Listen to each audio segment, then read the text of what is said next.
Hello everybody, today I'm going to be talking about different planting options for your seedlings and different methodologies you can use as far as starting a garden. My recommendation would be to start a salsa garden first. So here I have cilantro, tomatoes, some bunching onions, and then some jalapenos, and then behind that I've got these California wonder peppers.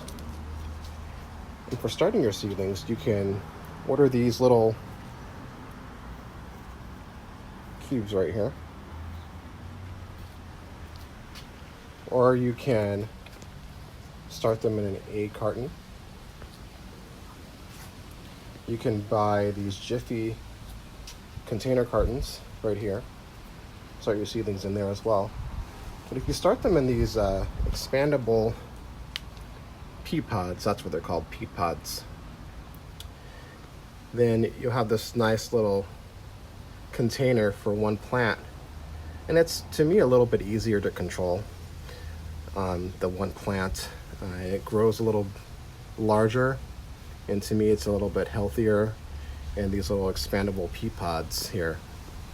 Or you can do what I did and go to Facebook and find someone that builds container gardens and actually have them either help you build one or hire them out to build you one, and you can plant all your stuff in a container.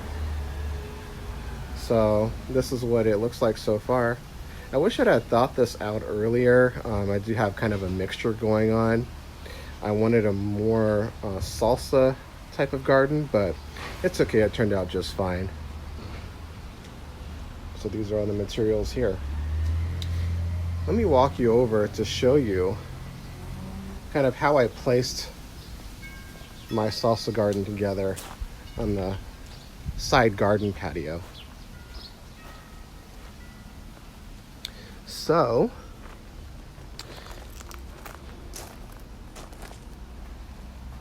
I have my herbs here, lettuce. But as far as my salsa garden, today I'm going to plant these 2 pepper plants. Growing inside this 10-gallon smart pot is cilantro, and I'll have these 2 pepper plants. I have my basil here. Then I've got bell peppers, like bell peppers galore here. So I can easily use those bell peppers. And then I have some bunching onions as well. And then of course my tomatoes, which these have not ripened, but they'll be ripe pretty soon. I just trimmed this tomato tree. I call it a tree because that's what it looks like to me, a little tree.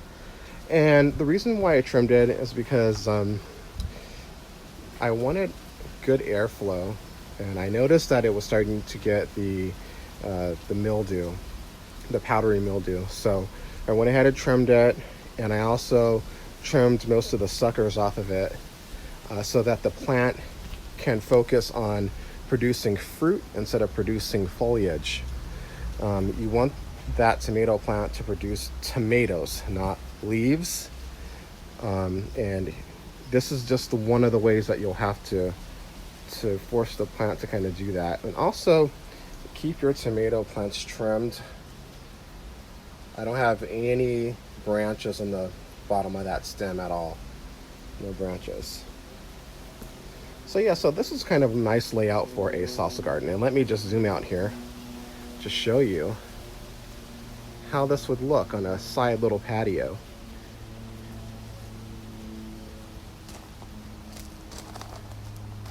You'd have all your containers, and I have different sizes. I have 7-gallon, then I have a 10-gallon, and I'm also gonna put a 10-gallon pot right where that palm tree is right there. And I'm going to plant a San Rosana tomato plant there as well, just so I can get more tomatoes into my salsa. And I'd have to cut about a dozen of those little tiny tomatoes up to make 1 jar of salsa. I'd rather have big tomatoes to do it. Even though the tiny tomatoes are great tasting, I'd still rather have, some larger tomatoes to deal with there.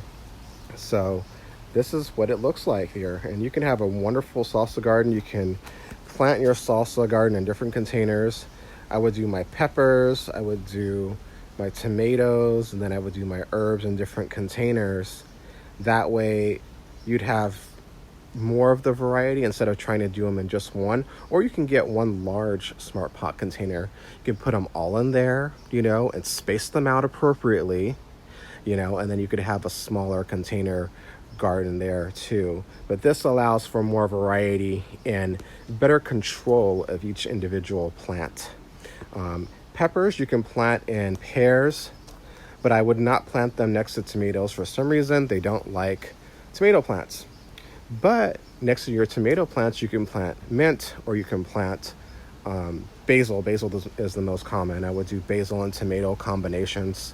I had a basil plant next to one of my tomatoes, and it bit the dust, so we're growing another one.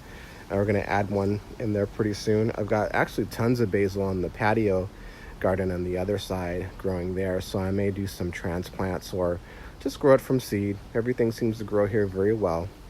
So let's walk back to the other side. So as you can see, there's more to the vegetable garden than just what I have there. There's also all these palms and all these other things that we have to take care of too. We have a wall of green here. We just got trimmed. And I planted this lamb's ear. And really like it. It's a nice savory herb you can add to chicken, or a soup or anything like that. And I have just tons of marigolds growing in.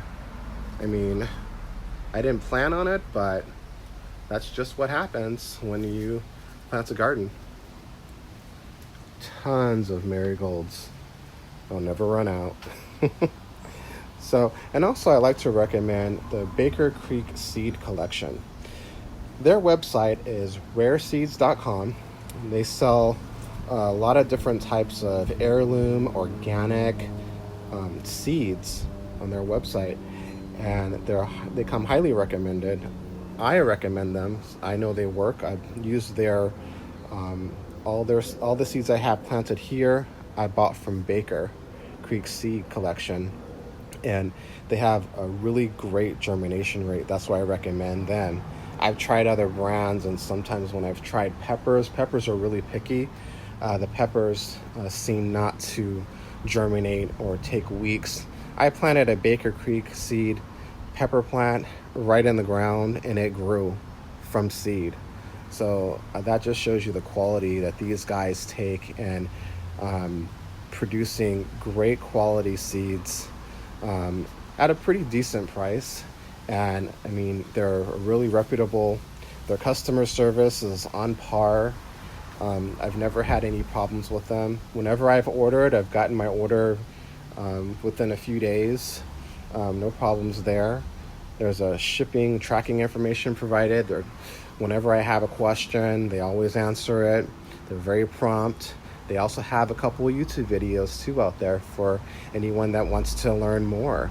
I recommend this company highly. I'm very happy. I will be buying lots more Baker Creek seeds from their website, rareseeds.com. Well, thank you for watching this video. To subscribe, click the link below, and I'll see you later next time. Bye.